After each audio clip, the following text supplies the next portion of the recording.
اعوذ باللہ السمیع العلیم من الشیطان الرجیم من حمزہ ونفخہ ونفسہ بسم اللہ الرحمن الرحیم ربی یسر ولا تعسر وتمم بالخیر ربی زدنی علما یا ایھا الذین آمنوا لا تقربوا الصلاة وانتم سکارى حتی تعلموا ما تقولون ولا جنوبا الا عابری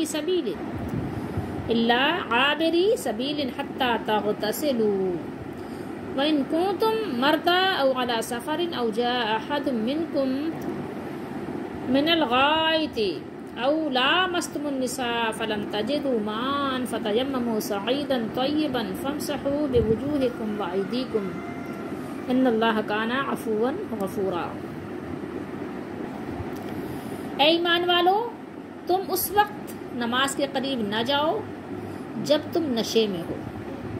سکارا، جب تم نشے میں ہو تو نماز کے قریب نہ جاؤ یہاں تک کہ تم سمجھنے لگو، حتی تعلموا، تم کو معلوم ہو کہ تم کیا پڑھ رہے ہو، کیا کہہ رہے ہو، جو کچھ تم کہتے ہو، جس کی تلاوت کر رہے ہو، اور نہ ناپاکی کی حالت میں، جب تم حالت ناپاکی میں ہو، جنوب میں، جبھی بھی نماز کے قریب نہ جاؤ یہاں تک کہ تم غسل کر لو، حتی یہاں تک کہ تغتسلوا، تم غسل کر لو، تم سے مراد تم لوگ، جمع کا صیغہ ہے۔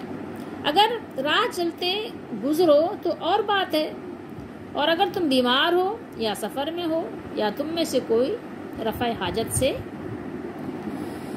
آیا ہو، یعنی کوئی باتھ روم سے آیا ہے، یا تم نے عورتوں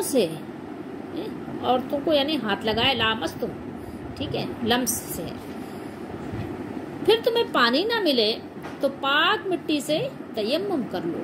کیا کرو؟ فتیمموا صعیدا طیبا، طہارت حاصل کرو، کس سے؟ پاک طیب مٹی لے کر، ٹھیک ہے، جو مٹی پاک ہو، گندی مٹی نہیں۔ فتیمموا، سو تم تیمم کر لو اور اسے اپنے منہ اور ہاتھوں پر مل لو۔ فامسحوا، سو اس سے مسح کرو، کس سے؟ مٹی سے۔ بے شک مسح کس کا کرنا ہے؟ بوجوہکم، چہروں کا، اپنے چہروں کا، وایدیکم، اور اپنے ہاتھوں کا۔ ہاتھ کون سے؟ وہ جو حدیث شریف میں بیان ہوا اتنے ہاتھوں کا۔ بوجوہکم وایدیکم، بے شک، ان اللہ، بے شک یا بلا شبہ، ٹھیک ہے، بے شک اللہ بہت معاف کرنے والا، عفو اور غفور ہے، ٹھیک ہے، اللہ بہت معاف کرنے والا، بہت درگزر کرنے والا ہے اللہ تعالیٰ۔ یہ آیت نمبر 43 ہے اور سورہ نساء ہے، 5واں سپارہ ہے۔ اللہ تعالیٰ نے اپنے مومن بندوں کو منع فرمایا اس بات سے کہ وہ نشے کی حالت میں نماز ادا کریں، کیونکہ اس حالت میں نمازی کو معلوم نہیں ہوتا کہ وہ کیا کہہ رہا ہے۔ اسی طرح حالت ناپاکی میں اور پھر مسجدوں میں جانے سے بھی منع کر دیا، اللہ یہ کہ کوئی مسجد میں ٹھہرے تو نہیں، لیکن یہ کہ ایک دروازے سے گزر کے دوسرے دروازے سے نکل جائے تو وہ اور بات ہے، ٹھیک ہے۔ سورۃ البقرہ میں اللہ تعالیٰ نے ارشاد فرمایا، وہاں آیت نمبر 219 پر فرمایا کہ یسألونک عن الخمر والمیسر، کہ وہ لوگ آپ صلی اللہ علیہ وسلم سے سوال کرتے ہیں کہ شراب اور جوئے کے بارے میں۔ تو جب یہ آیت کریمہ آپ صلی اللہ علیہ وسلم نے سنائی تو حضرت عمر رضی اللہ تعالیٰ عنہ نے دعا کی کہ اے اللہ شراب کے بارے میں یعنی شافی حکم نازل فرما دے، کہ جو یعنی کفایت کرے ہمارے لیے۔ اور پھر جب یہ آیت مبارکہ نازل ہوئی، یا ایھا الذین آمنوا لا تقربوا الصلاۃ، رسول اللہ صلی اللہ علیہ وسلم نے اس کی جب تلاوت فرمائی تو حضرت عمر رضی اللہ تعالیٰ عنہ نے پھر دعا کی کہ اے اللہ شراب کے بارے میں شافی حکم نازل فرما دے۔ اس وقت تو مسلمان نماز کے اوقات میں شراب نہیں پیا کرتے تھے، اور اس کے بعد جب یہ آیت کریمہ نازل ہوئی، یا ایھا الذین آمنوا انما الخمر والمیسر والانصاب والازلام رجس من عمل الشیطان فاجتنبوہ لعلکم تفلحون، سورہ مائدہ آیت نمبر 90 اور 91 پر اللہ نے بیان کیا کہ ایمان والو، شراب اور جوا، بت اور پاسیں، یعنی یہ جو فال وغیرہ کرتے ہیں، نجومی وغیرہ، یہ سب ناپاک کام اور شیطان کے اعمال ہیں، شیطان کے کاموں میں سے، سو ان سے بچتے رہو، ان سے بچتے رہنا تاکہ نجات پاؤ۔ اور شیطان تو یہی چاہتا ہے کہ شراب اور جوئے کے سبب تمہارے آپس میں دشمنی اور رنجش ڈلوا دے، یعنی آپس میں کیا نفرت ڈال دے، اور تمہیں اللہ کی یاد سے اور نماز سے روک دے۔ تو پھر کیا تم ان کاموں سے باز آتے ہو، یعنی اس سے اجتناب کرتے ہو؟ فہل انتم منتہون، یعنی اب اس پر یعنی رک جاتے ہو، انتہا ہے یہاں پر تمہاری۔ تو یہ آیت سن کر حضرت عمر رضی اللہ تعالیٰ عنہ نے کہا کہ ہم باز آئے، یعنی ہم رک گئے۔ یہ حدیث شریف مسند احمد میں ہے، اور اسی طرح سے ہے اس میں ابی داؤد شریف میں، اس میں ہے کہ یہ یا ایھا الذین آمنوا لا تقربوا الصلاۃ وانتم سکارى حتى تعلموا ما تقولون، مومنو جب تم نشے کی حالت میں ہو تو جب تک ان الفاظ کو جو منہ سے کہو سمجھنے نہ لگو نماز کے پاس نہ جاؤ۔ اور اس کے نزول کے بعد جب نماز کھڑی ہوتی تو رسول اللہ صلی اللہ علیہ وسلم کا منادی یہ اعلان کر دیتا کہ نشے والا نماز کے قریب نہ جائے۔ یہ الفاظ ابو داؤد شریف کے ہیں۔ اس آیت مبارکہ جو آیت نمبر سورہ نساء کی 43 ہے، اس کے شان نزول کے بارے میں 2 احادیث ہیں، ایک ہے مسلم شریف میں اور ایک حدیث شریف ہے ترمذی شریف میں۔ تو پہلے آپ مسلم شریف کی حدیث شریف سنیے، اور اس کے راوی ہیں حضرت سعد رضی اللہ تعالیٰ عنہ۔ وہ بیان کرتے ہیں کہ میرے بارے میں 4 آیات نازل ہوئی ہیں۔ ایک انصاری نے دعوت طعام کا اہتمام کیا اور اس نے مہاجرین و انصار میں سے کچھ لوگوں کو مدعو کیا، یعنی ان کی دعوت کی، ٹھیک ہے۔ ہم نے کھانا کھایا اور اس کے بعد شراب پی، حتیٰ کہ جب نشے میں ہو گئے تو ہم نے فخر و غرور کا اظہار کرنا شروع کر دیا۔ تو ایک شخص نے اونٹ کے دونوں جبڑوں کو پکڑا اور اسے مار کر سعد رضی اللہ تعالیٰ عنہ کی ناک کو توڑ دیا۔ چنانچہ حضرت سعد رضی اللہ تعالیٰ عنہ ٹوٹی ہوئی ناک والے تھے۔ یہ واقعہ شراب کی حرمت سے پہلے کا ہے۔ تو اس کے بعد یہ آیت کریمہ نازل ہو گئی، یا ایھا الذین آمنوا لا تقربوا الصلاۃ وانتم سکارى، ٹھیک ہے۔ یہ حدیث شریف آپ کو مسلم شریف میں ملے گی۔ اور پھر اس کا جو دوسرا شان نزول کا سبب بیان کیا جاتا ہے وہ یہ ہے کہ حضرت عبد الرحمن بن عوف رضی اللہ تعالیٰ عنہ نے دعوت کا اہتمام کیا، کھانے پینے کی دعوت کا، اور ہمیں مدعو کیا۔ حضرت علی رضی اللہ تعالیٰ عنہ بیان کرتے ہیں کہ ہمیں بھی دعوت دی، کھانا کھلایا، شراب پلائی، اور جب شراب نے اپنا اثر دکھایا تو نماز کا وقت بھی ہو گیا۔ تو انہوں نے ایک شخص کو نماز پڑھانے کے لیے آگے کر دیا، تو اس نے سورہ کافرون اس طرح پڑھی، قل یا ایھا الکافرون، ٹھیک ہے۔ اعبد ما تعبدون، بہرحال یعنی اعبد یعنی میں عبادت کرتا ہوں جس کی تم عبادت کرتے ہو، ٹھیک ہے۔ تو اس موقع پر اللہ تعالیٰ نے یہ آیت کریمہ نازل فرما دی تھی، یا ایھا الذین آمنوا لا تقربوا الصلاۃ وانتم سکارى حتى تعلموا ما تقولون۔ اچھا، کچھ لوگوں نے سکارا جو ہے اس سے نیند کا غلبہ مراد لیا ہے، حالانکہ اس کو نشے کو کہتے ہیں نا۔ یہ جب انسان تو نیند کا نشہ تو ایک الگ نشہ ہوتا ہے، اور شراب کا نشہ الگ نشہ ہوتا ہے۔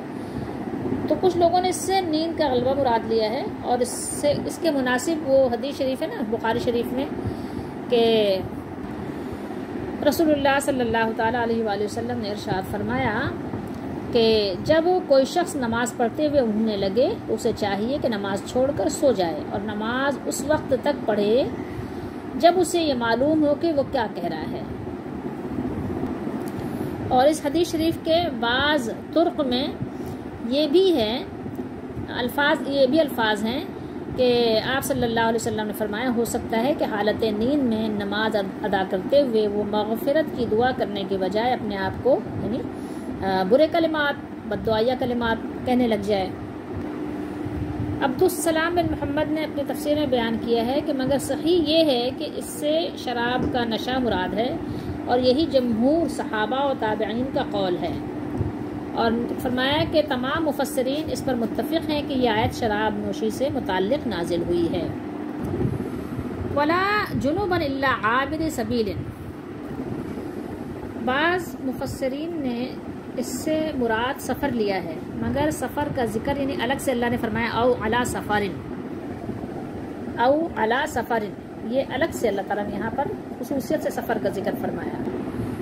اور الصلاۃ یعنی نماز کی جگہوں، مسجدوں میں نہ جاؤ، ہاں اگر مسجد سے گزرنا پڑے تو مجبوری کی صورت میں گزر سکتے ہو، ٹھہر نہیں سکتے۔ حائضہ خاتون کے لیے اور ناپاک لوگوں کے لیے مسجد سے گزرنا پڑے تو مجبوری کی صورت میں گزر سکتے ہیں لیکن ٹھہر نہیں سکتے، کیونکہ بہت سے صحابہ رضی اللہ تعالیٰ عنہم کے گھروں کے دروازے مسجد کی طرف کھلتے تھے، ان کے لیے غسل کر کے گزرنا مشکل تھا، تو اس پر یہ آیت نازل ہوئی۔ مگر آخر میں رسول اللہ صلی اللہ علیہ وآلہ وسلم نے حضرت ابوبکر صدیق رضی اللہ تعالیٰ عنہ کے دروازے کے سوا مسجد میں کھلنے والے تمام دروازے بند کروا دیے تھے، بخاری شریف میں ہیں۔ وَإِن كُنتُم مَرْضَىٰ أَوْ عَلَىٰ سَفَرٍ، مردہ سے آپ جانتے ہیں مریض، اور سفر سے مراد سفر ہے، تو سفر سے مراد مطلق سفر ہے۔ اکثر علماء کے نزدیک تیمم کے جواز کے لیے اتنے سفر کی کوئی شرط نہیں جس میں نماز قصر پڑھی جا سکتی ہے، یا تم میں سے کوئی قضائے حاجت سے آیا ہو کے تحت ہر وہ چیز آ جاتی ہے جس سے وضو ٹوٹ جاتا ہے، ٹھیک ہے، چاہے وہ تو ظاہر ہے مطلب عورتوں کو چھونے یا تو اس سے بہرحال یہ تو سمجھ ہی سکتے ہیں، ٹھیک ہے، او لامستم النساء، اور پانی نہ ملے۔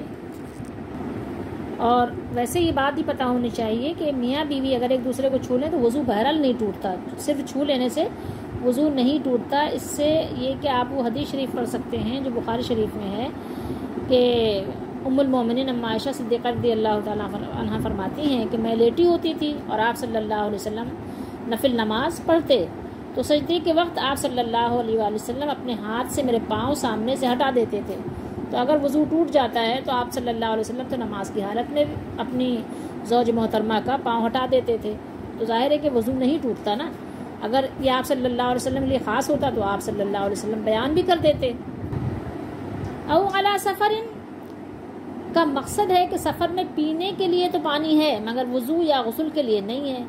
بیماری کا مطلب یہ ہے کہ پانی کے استعمال سے بیمار ہونے یا بیماری بڑھنے کا خطرہ ہے، بیماری بڑھ جائے گی، ٹھیک ہے، یا بیمار تو نہیں ہے لیکن بیمار ہو جائیں گے، چھینکیں آ رہی ہیں، نزلہ تیز ہو جائے گا، بخار چڑھ جائے گا، کچھ بھی کوئی بھی بیماری، یا زخم ہے اور زخم جو ہے سوکھ رہا ہے، مزید بڑھ جائے گا، بہنا شروع ہو جائے گا، تو یہ بہت ساری چیزیں ہیں، تو اللہ تعالیٰ نے آسانی دی ہے۔ اسی طریقے سے سردی کا معاملہ ہے، بہت زیادہ سردی ہے کہ وضو کرنے سے بیمار ہو جائیں گے۔ حضرت عبداللہ بن عمر بن عاص رضی اللہ تعالیٰ عنہ ایک سرد رات میں، ایک انتہائی ٹھنڈی رات میں آپ کو غسل کی حاجت ہو گئی، انہوں نے تیمم کر لیا اور یہ آیت پڑھی، وَلَا تَقْتُلُوا أَنفُسَكُمْ إِنَّ اللَّهَ كَانَ بِكُمْ رَحِيمًا، سورہ نساء کی آیت نمبر 29، اور اپنے آپ کو قتل نہ کرو، بے شک اللہ تم پر ہمیشہ سے بے حد مہربان ہے۔ نبی کریم صلی اللہ علیہ وسلم سے اس کا ذکر کیا گیا تو آپ صلی اللہ علیہ وسلم نے کوئی ڈانٹ ڈپٹ نہیں کی، بخاری شریف کی حدیث شریف ہے، یعنی اسی طرح سے آپ نے تیمم کر کے غسل نہیں کیا، سردی زیادہ تھی، غسل نہیں کیا، تیمم کر کے نماز پڑھی اور نماز پڑھا بھی دی، ٹھیک ہے۔ تو فلم تجدوا ماء بیان کیا اللہ تعالیٰ نے، فلم تجدوا ماء کہ سو تم اگر پانی تم کو نہ ملے، پانی نہ پاؤ تم، تو یہ عذر بھی کافی ہے تیمم کے لیے کہ تمہیں پانی ہی نہیں ملا، ٹھیک ہے، اور پانی تو ہے، پانی میسر ہے، لیکن بیماری یا عذر کی بنا پر پانی استعمال کرنے کے قابل نہیں ہے، تو دونوں صورتیں، یہ دو صورتیں اللہ نے بیان کی، تو اس صورت میں اللہ نے فرمایا فَتَيَمَّمُوا صَعِيدًا طَيِّبًا، سو تم تیمم کر لو پاک مٹی سے، ٹھیک ہے، کس سے کرنا ہے؟ پاک مٹی سے مسح کرنا ہے، ٹھیک ہے۔ تو رسول اللہ صلی اللہ تعالیٰ علیہ وآلہ وسلم نے ارشاد فرمایا ہمیں 3 باتوں میں لوگوں پر فضیلت دی گئی ہے، جن میں سے ایک یہ ہے کہ جب ہمیں پانی نہ ملے تو زمین کی مٹی ہمارے لیے پاک کرنے والی بنا دی گئی ہے، ٹھیک ہے، تو یہ مسلم شریف کی حدیث شریف ہے۔ تیمم آپ دونوں کے لیے کر سکتے ہیں، تیمم آپ وضو کے لیے بھی کر سکتے ہیں کہ اگر آپ کا وضو ٹوٹ گیا ہے اور صرف آپ کو وضو ہی کرنا ہے، غسل آپ کا ہوا ہے، تو آپ وضو کے لیے بھی تیمم کر سکتے ہیں، اور یا اگر آپ کو غسل کی حاجت ہے، آپ ناپاک ہیں غسل کے لیے، تو آپ غسل کے لیے بھی تیمم کر سکتے ہیں، اور اگر بیک وقت دونوں ہی جمع ہو گئے کہ غسل بھی نہیں ہے اور وضو بھی نہیں ہے، تو دونوں کا ایک ہی طریقہ ہے، صرف نیت مختلف ہوگی، ٹھیک ہے؟ آپ دونوں کے لیے نیت کر لیں گے کہ یہ غسل کا بھی تیمم ہے اور وضو کا بھی تیمم ہے۔ حضرت عمار بن یاسر رضی اللہ تعالیٰ عنہما سے روایت ہے کہ ایک جہادی سفر میں انہیں نہانے کی حاجت ہو گئی، تو انہوں نے زمین پر لوٹ پوٹ کر نماز پڑھ لی۔ جب رسول اللہ صلی اللہ علیہ وسلم کے پاس حاضر ہوئے تو آپ صلی اللہ علیہ وآلہ وسلم نے فرمایا، تمہیں اتنا ہی کافی تھا۔ کتنا کافی تھا؟ کہ اپنے ہاتھوں کو زمین پر مارتے۔ آپ صلی اللہ علیہ وسلم نے ان کو سکھایا، زمین پر آپ نے ہاتھ مارا، پھر ان میں پھونک مار کر انہیں اپنے چہرے اور دونوں ہتھیلیوں پر مل لیا، یعنی زمین پر ہاتھ مارے اور زیادہ مٹی ہاتھ پہ آ جائے تو اس کو پھونک کر اڑا دیں۔ اور پھر آپ صلی اللہ علیہ وسلم نے ان کو سکھایا، بخاری شریف میں حدیث شریف ہے کہ آپ صلی اللہ علیہ وسلم نے اس طرح سکھایا کہ زمین پر ہاتھ مارا، ایک ضرب لگائی اور مٹی زیادہ لگ گئی، آپ نے اس کو پھونک دیا، پھر آپ نے اس کو چہرے پر مل لیا اور پھر دونوں ہتھیلیوں پر آپ نے مل لیا۔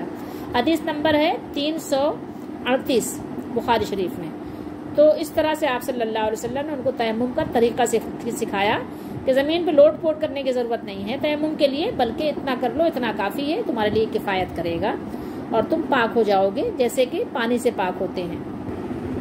تیمم کا طریقہ بتایا ہوا رسول اللہ صلی اللہ علیہ وسلم کا طریقہ ہی اصل طریقہ اور صحیح طریقہ ہے کہ آپ صلی اللہ علیہ وسلم نے زمین پر ایک مرتبہ ہاتھ مارا، ایک مرتبہ ہاتھ مار کر اس میں پھونک مار کر، یعنی جو زیادہ مٹی تھی اس کو آپ نے جھاڑ دیا، چہرے پر مل لیا اور ہتھیلیوں پر مل لیا، ٹھیک ہے؟ تو اب ہمارے لیے اتنا ہی کافی ہے، 2 ضربے لگانے کی ضرورت نہیں ہے، ٹھیک ہے؟ بعض ضعیف احادیث میں یہ ملتا ہے کہ 2 دفعہ زمین پر ہاتھ مارنے کا ذکر ملتا ہے اور کوہنیوں تک ملنے کا ذکر ہے، لیکن وہ احادیث ضعیف ہیں۔